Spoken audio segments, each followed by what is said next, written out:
மடி ஸ்வேதா, இங்கே கொஞ்சம் வாம்மா என்று தன் அன்பு மகளை கோவிந்தன் அழைத்தார்.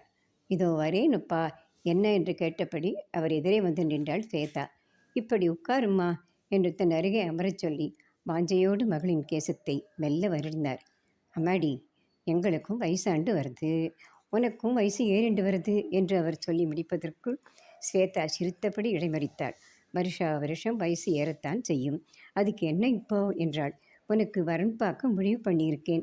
தரகர் மாமாவை வர சொல்லியிருக்கேன். ஃப்ரெண்ட்ஸ் வட்டாரத்துலேயும் சொல்லி வச்சிருக்கேன். நல்ல வரணும் மஞ்சா, உன் கல்யாணத்தை முடிச்சிடலாம்னு நினைக்கிறேன் என்றார். தம்பி முரளி படிப்பு முடிச்சு எடுத்து அவனுக்கு ஒரு நல்ல வேலை கிடைக்கட்டுமே, அப்புறம் பார்க்கலாமே என்றாள் ஸ்வேதா. வெறும் முரளிக்கு விரைவில் ஒரு நல்ல வேலையும் கிடைத்துவிட்டது. ஸ்வேதா, இப்போ என்னம்மா, வரன் பார்க்கலாமா என்றார் தந்தை. நாட்கள் நகர்ந்தன. கோவிந்தன் தம்பதிகளின் மனதுக்கு பிடித்தாற்போல் ஒரு நல்ல சம்பந்தம் கிடைத்தது. பையனுக்கு நல்ல படிப்பு, நல்ல வேலை, கை நிறைய சம்பளம், நல்ல குடும்பமும் கூட. இதை விட வேறு என்ன வேண்டும்?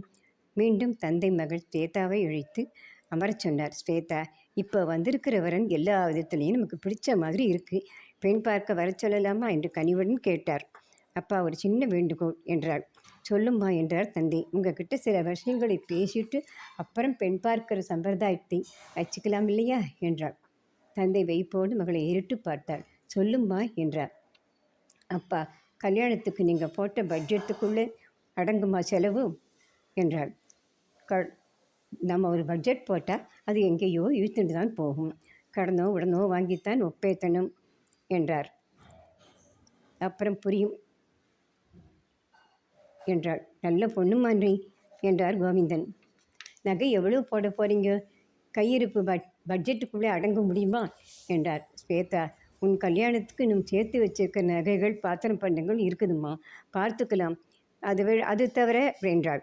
இதெல்லாம் என்று நிறைய அடுக்கி கொண்டே போனார். பல லட்சங்களை தாண்டியது செலவு. இப்போ சொல்லுங்கப்பா, இத்தனை லட்சங்களை செலவழித்த பிறகு உங்களுக்கு மிஞ்ச போகிறது என்ன? அக்கா கல்யாணத்தை ஊரே மிச்சும்படியாக பண்ணிங்க. இருந்த அருமையான நிலத்தை விற்றீங்க. வீட்டையும் அனுமானம் வச்சிங்க. உங்கள் மருமகனும் அக்காவும் கொஞ்சமாவது நினைக்கிறாங்களா? நன்றி கெட்ட ஜென்மங்கள். அக்காவும் மாப்பிள்ளையும் உதவுவது சந்தேகம். போகட்டும் விடுமா, கல்யாணமான பொண்ணுங்கக்கிட்ட எதையும் எதிர்பார்க்கக்கூடாது என்றார். இது என்ன நியாயமப்பா? ஆண் பிள்ளைகளையும் பெண் பிள்ளைகளையும் ஒரே மாதிரி பணம் செலவழித்துத்தான் பெற்றவங்க நீங்கள் வளர்க்குறீங்க.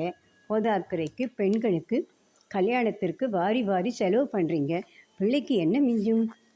என் கல்யாணத்தை ஊர் மெச்ச செய்வீங்க, கஜானா காலி ஆயிடும். வீட்டை எப்படி மீட்டெடுப்பீங்க என்றாள்.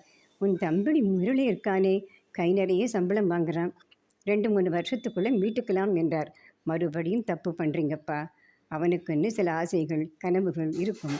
அப்பா, நமக்கு சொத்து வைக்கலைன்னாலும் தலையில் கடனை சுமத்தாமல் இருந்தால் போதும் என்று அவன் நினைக்க ஆரம்பித்தா, முரளி அப்படியெல்லாம் நினைக்கிற பையன் இல்லைம்மா என்றார். அப்பா, அனுபவ அறிவு இருந்தும் பாசம் உங்கள் கண்களை மறைக்கிறது. தம்பி நல்லவன் தான். இந்த காலத்திலே தேவைகளை அதிகமாக்கி கொண்டே போகிறோம். ஆசைகள், தேவைகள் இவற்றை பூர்த்தி செய்ய பணம் தேவைப்படுகிறது. அவனுக்கும் கல்யாணமாகி மனைவி வந்தால் பணத்தேவை அதிகரிக்கும். அப்போ உங்கள் வசதிகளை பற்றி அவனால் கவலைப்படியாது. விதிவசத்தினால் அவன் குணம் மாறி உங்களை பாரமாகவும் நினைக்கலாம் அல்லவா? பொண்ணுங்க கல்யாணத்துக்கு கண்ணை மூடிண்டு வாரி இறைச்சார் உங்கள் அப்பா. பாவம், இப்போ என்ன மிச்சம் இருக்கும் என்று மகள் குத்தி காட்டுவார். இது தேவையா உங்களுக்கு என்றார். ஸ்வேதா, என்னை என்ன செய்ய சொல்கிறே என்றார் தந்தை. அப்படி கேளுங்க. நான் இன்னைக்கு படித்து வேலைக்கு போய் கணிசமாக சம்பளம் வாங்குறது யாராலே? உங்கள் உழைப்பிலே கிடைச்ச ஊதியத்தால் தானே என்றார்.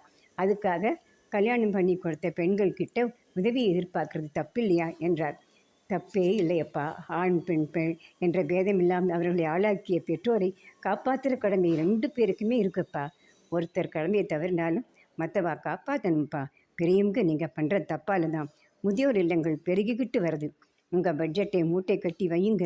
எளிமையாக நிறைவாக என் கல்யாணத்தை முடிக்க பாருங்கள்.